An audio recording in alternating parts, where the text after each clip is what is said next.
Untuk mengetahui gimana ya? Untuk mengetahui bagaimana ya? Oh iya, itu jawabannya benar. Untuk mengetahui bagaimana kita mencapai ataupun mendapatkan keputusan yang baik. Nah, jadi kita melihat informasi dan lingkungan sekitar, eksternal. Seperti apa sih informasinya? Itu bisa dari berita, dari mungkin email. Oke. Sekarang teman-teman kayaknya lebih maju dan canggih dari zaman saya waktu mahasiswa S1 dulu gitu. Jadi sekarang kan udah internet. Bisa dibayangkan kalau di Indonesia kan internet nunggunya sampai stres gitu kan. Ya loading satu email langsung sampai injak-injak bumi berapa kali gitu. Nah, kalau di sini kan cepat-cepat gitu. Tapi masih aja yang ngeluh ya. Lambat banget sih. Saya nggak bisa dengar suara Bapak nih. Oke ya. Tadi ada input, output. Nah, transformation process gitu ya. Jadi kalau yang namanya input itu ada yang namanya subsystem sama boundary spanning. Boundary itu batasan. Boundary. Border. Ya, batasan, boundary. Terus ada yang spanning. Spanning itu bagaimana batasan-batasan itu diulur atau diarahkan gitu ya. Spanning. Terus ada yang namanya apa lagi? Dibaca? Siapa namanya? Ari. Oh, Ari Lasso, bukan? Ari habis itu di lasso di tali lasso maksudnya. Subsystem. Terus apa Ari? Transformation process. Production. Maintenance. Adaptation. Management. Oh yes, mantap ya.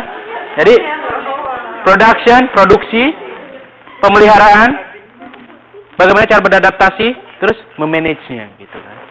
Manajemen belajar dengan Bu Turnastiti, ya kan? Kalau saya bagaimana kita bermimpi dulu gitu ya. Bermimpi sambil main-main. Main-main tapi menghasilkan uang. Oke. Outputnya, boundary spanning juga, terus juga nanti ada yang namanya product dan service. Gitu. Itu tadi ya sebagai sebuah open system. Yang kedua ada yang namanya bentuk organisasi berdasarkan konfigurasi. Ada technical support, terus top management, administrative support staff, ada middle management. Artinya mereka lebih cenderung ke arah pembagian-pembagian berdasarkan skill. Ya. Jadi faktor-faktor kepentingan yang ada di dalamnya.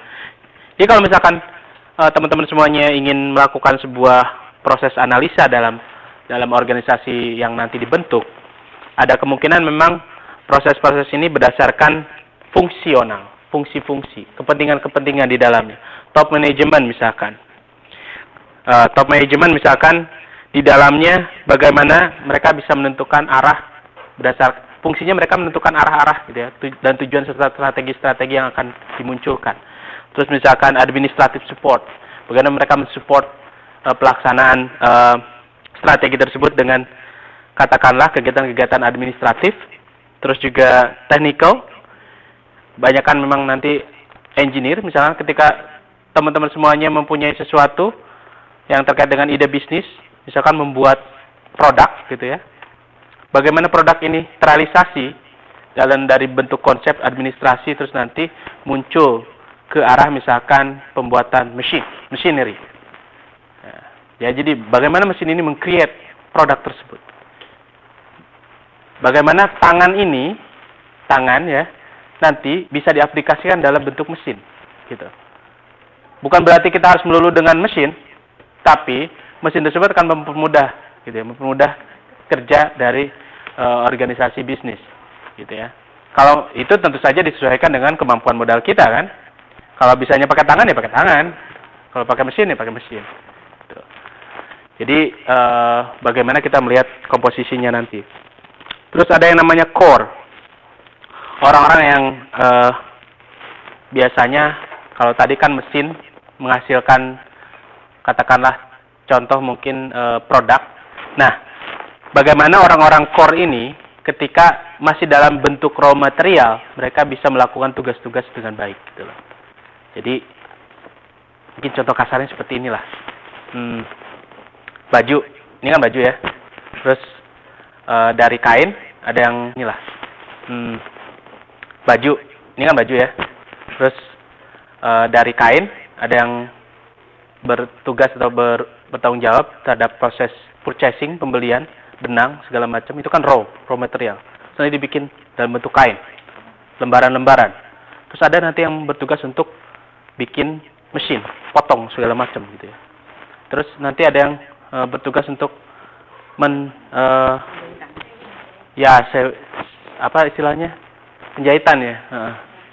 Itulah pokoknya. Pengepakan gitu ya, packaging. Nah, terus menjual gitu ya. Bagian how to selling, how to marketing, ya kan? How to doing, ngitung. Nah, ya kan? Itu tugasnya dari administratif juga. Accounting itu kan bagaimana ngitung duit ya, meskipun bukan duitnya dia gitu. Jadi serasa yang paling gaya aja, wah ngitung duit ini. Bukan duit saya gitu kan. Nanti juga belajar accounting. Duitnya gede, 2 miliar. Di siapa? Kertas gitu. Kan?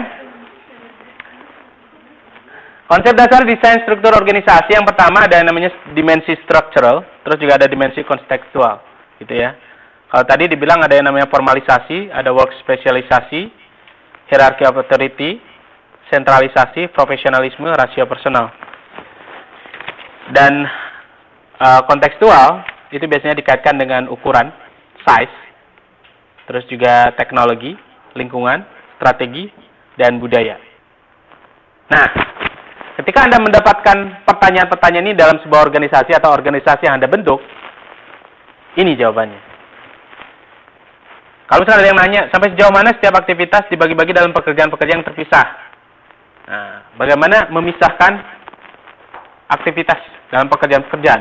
Ada yang namanya work specialization. Ya. Terus yang selanjutnya, work specialization dijelaskan di 3.11. Sudah ya? Pokoknya di situ. Jadi kalau bawa pensil dikasih tanda tek. Nah, ini cara belajar paling gampang kayak begitu, kayak zaman saya dulu. Kayak zaman saya waktu SMP. Gini set dijelas-jelasin tuh. Jangan semua digarisin capek.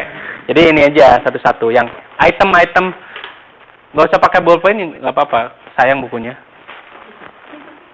Kecuali mau dijual lagi kan. Kalau dijual lagi jadi nanti gampang. Bisnis ini kan bisnis. Jadi Erso keben Erso, apalah artinya ya.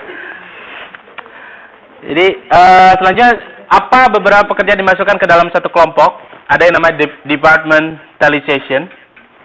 Departmentalization sama di 3.11. Departementalisasi, jadi fungsi-fungsi berdasarkan produk, geografis, proses, dan jenis pelanggan. Selanjutnya ada yang namanya kepada siapa seseorang atau sebuah kelompok melapor.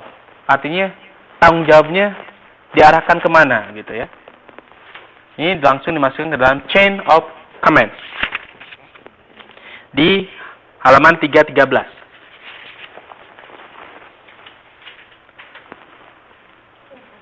Harusnya memang pada saat TTM ini yang belum mengerti ditanyakan dan saya jawab gitu. Tapi ya berhubung ini pertemuan pertama, ya saya coba jelaskan lagi. Dan mungkin nanti untuk pertemuan berikutnya, tolong nanti dibaca semuanya ya. Nanti, oh Pak, saya nggak ngerti, apa sih maksudnya chain of command? Apa sih maksudnya otoritas? Nah, itu nanti gitu. Atau kayak kemarin yang nanya, apa yang tuton itu?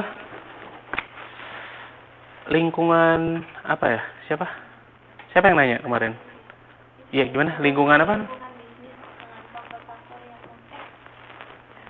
Ya saya pertanyaannya juga lupa.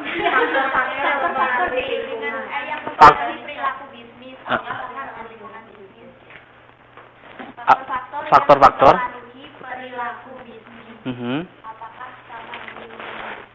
Ya, faktor-faktor yang mempengaruhi lingkungan bisnis otomatis ada dalam lingkungan bisnis gitu. Kan lingkungan bisnis ada berapa? Nah, itu. Berarti di dalam lingkungan bisnis termasuk di dalam faktor-faktor itu. Jadi mengerucut ataupun ya mencakup semuanya.